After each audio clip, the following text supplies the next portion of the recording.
We can all use a little bit more wisdom in our day, so here's some divine insight to help us today. In Proverbs chapter 5, in verse 8, it talks about removing ourselves from the way of sexual temptation, from the immoral woman, the seductress. And it says, do not go near the door of her house. And here's the reason why.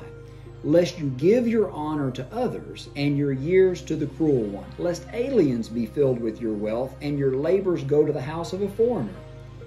And then you mourn at last, when your flesh and your body are consumed, and you say, how I've hated instruction and my heart has despised reproof. I have not obeyed the voice of my teachers, nor inclined my ear to those who instructed me. I was on the verge of total ruin in the midst of the congregation of the assembly.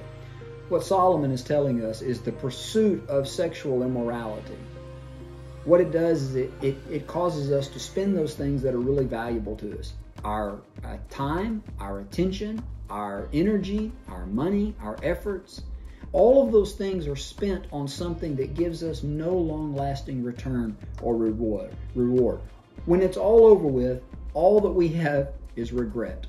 In Proverbs chapter 6 and verse 26, you remember that Solomon there says, by means of a harlot, a man is reduced to a crust of bread. That's what happens. It just draws the life out of you. In verse 32 and 33 of chapter 6, it talks about how it destroys one's soul. Wounds and dishonor are what it leaves, and the reproach will not be wiped away. Even the world understands this. Clay Walker, there's a country song, Then What? Here's the lyrics of the first verse.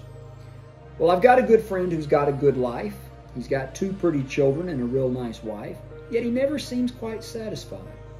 I said, I know what's on your mind, but you better think about it before you cross that line. The grass ain't always greener on the other side. Then what?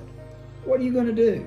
When the new wears off and the old shines through, and it ain't really love and it ain't really lust, you ain't anybody anybody's going to trust. Then what? Where are you going to turn when you can't turn back for the bridges you burn, and fate can't wait to kick you in the butt?